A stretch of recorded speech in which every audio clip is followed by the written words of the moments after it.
Hi everybody, it's Kadzo with Kadzo for Africa. And yes, I love pink. Welcome to my channel. I just had to share with you my favorite color.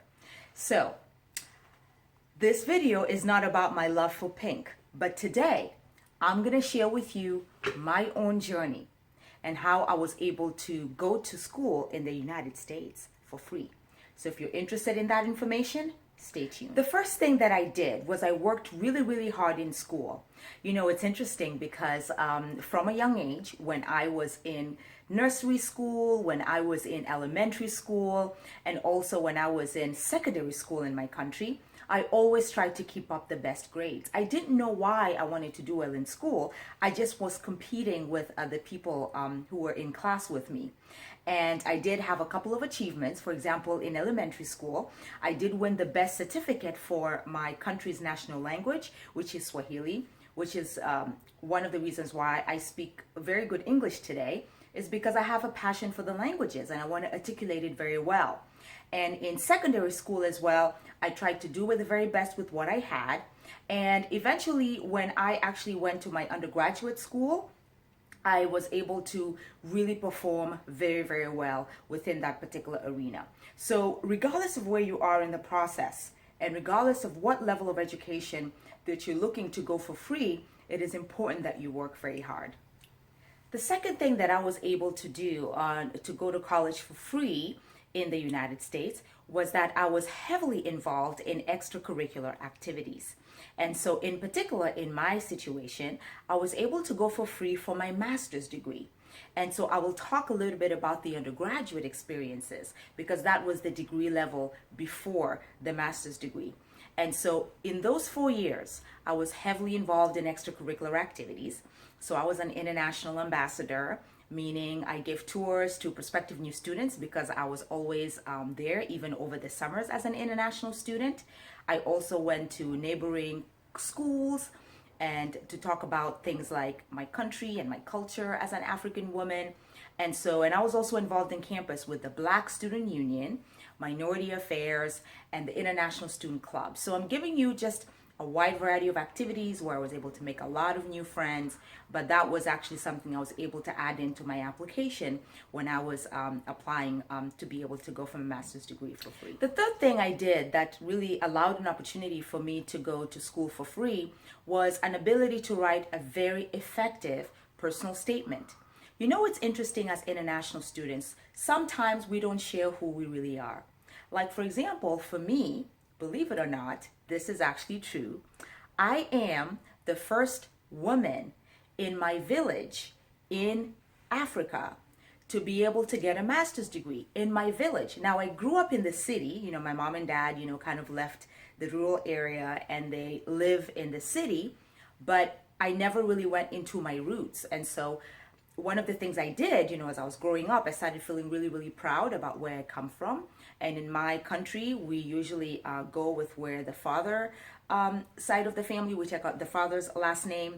And so even though my parents were from two different tribes, I really resonated with the tribe from my father's side of the family.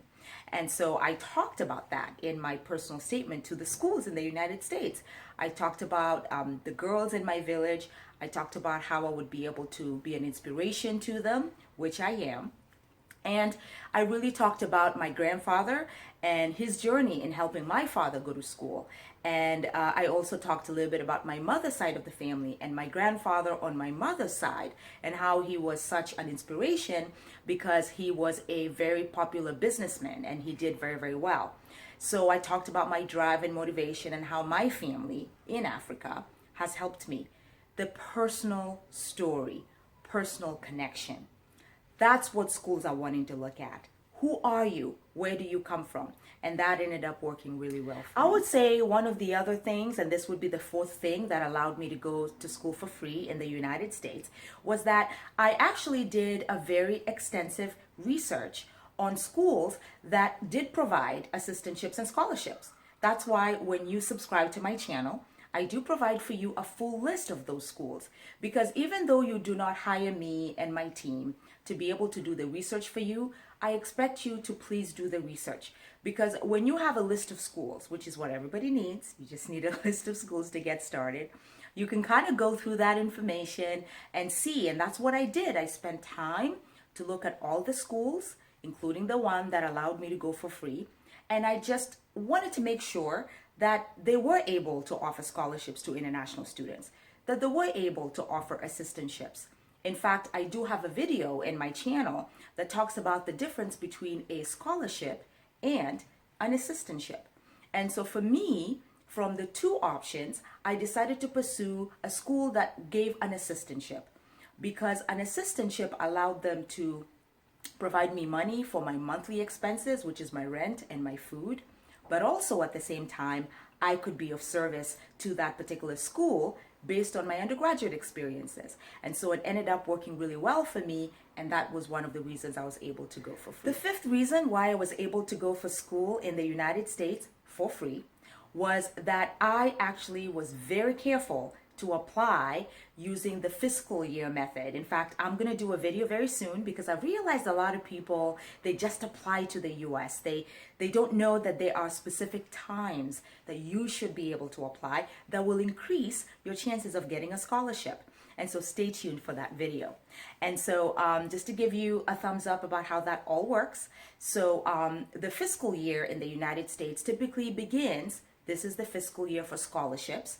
The deadline is the earliest you can apply rather is November the 15th. And I share that in my scholarships video as well in this channel. And so I made sure that my application was there before November the 15th because I wanted to be early. It runs from November until April. Now, if you wait, if there's a more qualified person that has applied before you or the year before that did not get an offer, they might actually get that offer. So I have seen very many students who are more than capable, they have a high GPA, but the reason they don't get the best type of package is because of the timeline of when they applied. So for me, I made sure that I had everything ready, my letters of recommendation, my personal statement, my admission essay for the general admissions, any test scores that they were looking for, whatever they had, I made sure that I had that in on time.